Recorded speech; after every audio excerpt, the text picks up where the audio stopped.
We will now be turning to our second audio sequence, which is on implementation readiness. But please remember to keep us informed of your questions and provide them in by writing. The second audio sequence will start now. So the NAMA facility is different from other kinds of NAMA financing programs in that it's focusing on the implementation of NAMAs as opposed to the preparation of NAMAs. But we still see different interpretations of what is ready for implementation and what is implementation in fact in different stakeholders' view. So what do we mean by implementation and implementation readiness in our system? Yeah, actually, if you look at preparation as opposed to implementation, you can look at a sector and the whole chain of events, so to say. I mean, start with policy and strategies and regulations, pilots, and then activity implementation. And what the one who is elaborating a policy might already call the elaboration of a strategy implementation. The NAMA facility comes in at the very end of the chain. So for us, implementation is really putting something on the ground. Now, what does it mean exactly? I'll give you an example. We're talking, for example, we received a project on a waste treatment plant. So, waste treatment plant with a technology that is new for the country, that is being set up maybe in public ownership, and during the 5 years of implementation, project delivery organization is going to develop a financing mechanism in order to work as a PPP or whatsoever at the end of the 5 years. This for us clearly is not ready. It's not only that we don't want to finance pilots, technology must be ready, clearly adapted to the local background. But also for us, the financing mechanism is so key that we don't want to spend 5 years of implementation time developing a financing mechanism. So what we say is that the financing mechanism needs to be ready at the beginning of implementation, meaning institutions need to be defined, the mechanism as such needs to be defined, and phase-out concept needs to be there. So the whole financing mechanism needs to be ready. This is in order to kick in during implementation. Having said so, it's not only that we do not finance pilots, we do not like to finance investments at all. So if we would receive a project saying let's finance waste treatment plants throughout the country or contribute to that, we would not like to do that. What we like to finance, or what we actually are financing, is the mechanism. It's not the investment, the mechanism. Because our funds are limited, it's 5 to 20 million euros, and we just can't, even if we do that as a guarantee scheme might help, but if we do that as project finance, it doesn't reach anywhere. So we need to find a mechanism, an intelligent mechanism to make the best use of these 5 to 20 million in order to attract the private sector, mostly the private sector, maybe also the public sector, but mostly the private sector, into certain areas of low carbon alternatives. So the readiness you are looking for is the readiness of the financing mechanism in order for us to be seen as promoting the mitigation action, which is what NAMAS is about. It's about mitigation action. In order for us to see that through a 5-year period, which is the implementation time that we have for our support, we would need to have these financing mechanisms ready for implementation, as you say, in the beginning, because otherwise they would never have a chance to function before we end our involvement.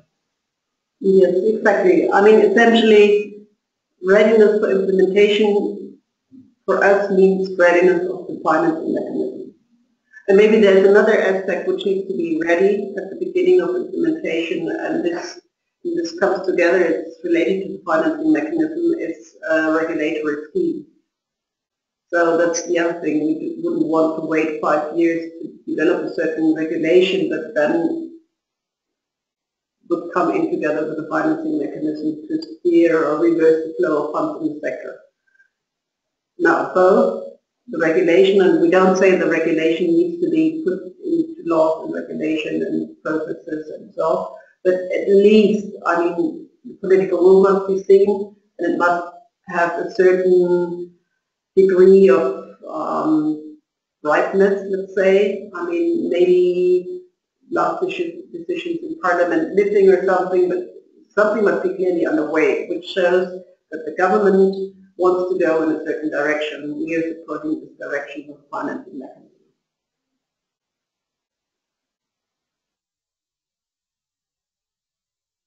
Yes, hello, this is Sir David back in the live chat from Berlin.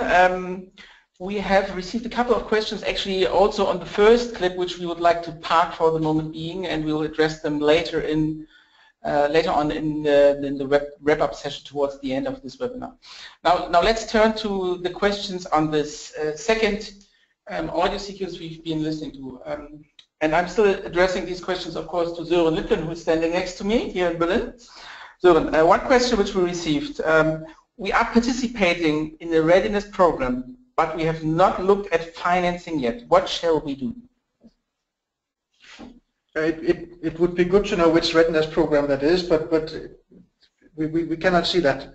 I think the main message here is, first of all, send us an email so that we can interact more closely. We have also in the introduction here sent the message that what we've seen so far over the past 3 years is, in fact, a lacking attention to the financing of the NAMAs that we are receiving, and also from those that have been through readiness programs. And it seems to be less prioritized in these activities, the financing aspect of the NAMA. So in order to bridge the gap that we have realized over the past couple of years, we would in fact like to interact more closely with those readiness programs that are sort of our supply chain of actions that we would like to participate in the financing of. So please, if you are working on the preparation of NAMAs, and particularly if you want to discuss the financing aspects of it, please contact us in good time, and as I said, drop us an email and we can take it from there. Okay, thank you, Sören. There's now quite a substantial number of new questions flocking in. We will address some of them later on in the wrap-up session, as I said right now. Here's one which we received a bit earlier on for you, Sören, again. It is very difficult to determine who should be ready and for what. Yeah, that's a good question, because there are different people that have to be ready at different points in time. And in fact, what we're looking at is a continuum of activities. And then, of course, you would ask, when does the NAMA facility come in? And what is our definition of readiness then? And to define that, you'd have to look at what kind of animal is the NAMA facility. And we are ourselves a financing instrument. And our success is determined on making funds flow. That means if we participate in an activity with implementation finance, and that is what we have available, we would like to see the implementation finance actually flowing. Implementation finance then, in our perspective, is a financing mechanism which is participating in the actual investments in low emission assets. What it requires to make us see the actual cash flow for low emission asset investments would be determined on a case-by-case basis, and the applicants would be the best suited to determine what does it take in their case to make sure that the NAMA facilities funds are flowing in the beginning of those 5 years that we participate, rather than in the end of those 5 years, because we cannot, as we are not a preparation or readiness activity, we're an implementation finance offer. We should see our implementation finance flow from the beginning. Okay, thanks very much, Søren. And maybe one last question at this point in time before we go into the next audio sequence, and that is a question which stems from a particular sector. And the question is, can you give a practical example of a financing mechanism for waste treatment? Mm-hmm. Difficult one, eh? Difficult one. That's I'm not a waste treatment expert.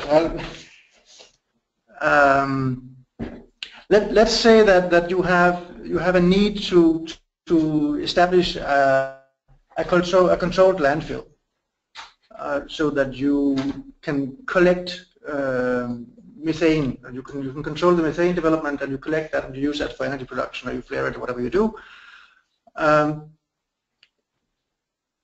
You need to finance that somehow.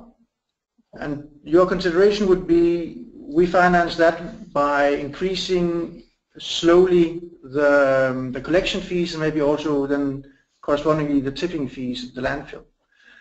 But you're well aware that you cannot raise the current collection fee to the double overnight, so you have to do that slowly. But you need to arrive at a level where that collection fee or the tipping fee can cover the operation, the investment and the operation of a controlled landfill. The NAMA facilities participation in such a model could be that the investment has to happen from the beginning, not in the end. You have to have the reception facility established from the start, also before you actually have the fees at a level that can cover it. So we could fill in the gap, say over a 5-year phase-in period of the increased collection fees. We would pay the difference between the current fee and the future fee at decreasing amounts every year until the actual fee payment by the households reaches the level that is necessary in order to run the landfill. Was that clear? Well, it was clear to me. I hope that not only to the level of the TSU it is clear, but for me it was a good example. I'm not, as I said, I'm not a waste collection expert. So just to illustrate that we are talking about a phase-in of alternative finance and a phase-out of the NAMA facility, and that has to be planned from the beginning. Okay, excellent. Thanks very much, Søren, once again for this response.